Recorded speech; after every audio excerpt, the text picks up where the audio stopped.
আসসালামু আলাইকুম, welcome back to my Fatema Fardin channel. আজকের রান্নার আয়োজনে রইল ভাতের সঙ্গে খাওয়ার জন্য একেবারে পারফেক্ট একটা রেসিপি, লইট্টা মাছের ঝোল। ঝটপট রেসিপি, ঘ্রাণে ভরপুর আর স্বাদে অনন্য। চলুন তাহলে শুরু করা যাক এই দারুণ রান্নার পুরো প্রক্রিয়াটা।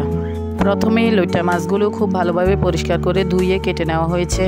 পরিষ্কার করার সময় একটু লবণ আর লেবু দিয়ে গুললে গন্ধও থাকবে না। এখানে আমরা নিয়েছি পেঁয়াজ কুচি আর মরিচ কেটে রেখেছি ফালি করে। চাইলে একটু রসুন বাটাও দেওয়া যেতে পারে। একটা কড়াইতে তেল গরম করে তাতে রসুন কুচি, পেঁয়াজ কুচি আর মরিচ ফালি দিয়ে ভালোভাবে ভেজে নিচ্ছি। গন্ধটা অসাধারণ লাগছে। এবার তেলে দেওয়া হলো পরিমাণ মতো লবণ, হলুদের গুঁড়া, মরিচের গুঁড়া ও অন্যান্য মশলা। এরপর এগুলোর সঙ্গে একটু পানি মিশিয়ে ভালোভাবে নাড়াচাড়া করে মশলাটা কষিয়ে নেওয়া হচ্ছে, যেন ঝোলটা হয় ঘন আর সুস্বাদু। রান্নার গন্ধে পুরো রান্নাঘর ভরে উঠেছে। মশলার কষা ঠিক হয়ে গেলে এবার তাতে ঢেলে দেওয়া হলো পরিষ্কার করা লইট্টা মাছ। মাছ যেন ভেঙে না যায় তাই আস্তে আস্তে মশলার সঙ্গে মিশিয়ে নেওয়া হচ্ছে।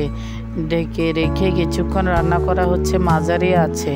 কিছুক্ষণ পর দেখা যাচ্ছে রান্নাটা পুরোপুরি তৈরি। ঝোল ঘন হয়েছে, মাছগুলো নরম আর ভেতর থেকে সেদ্ধ হয়ে গেছে। এবার পরিবেশনের পালা। গরম গরম লইট্টা মাছের এই সুস্বাদু রান্না পরিবেশন করা হচ্ছে গরম ভাতের সাথে। খেতে যেমন মজা, ঘ্রাণও ঠিক তেমনই মনে মাতানো।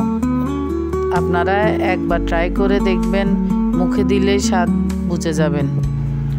রান্না শেষ। দারুণ সুস্বাদু এই লইট্টা মাছের তরকারি এখন পরিবেশনের জন্য একদম তৈরি। গরম ভাতের সাথে পরিবেশন করলে স্বাদ হবে একেবারে অসাধারণ।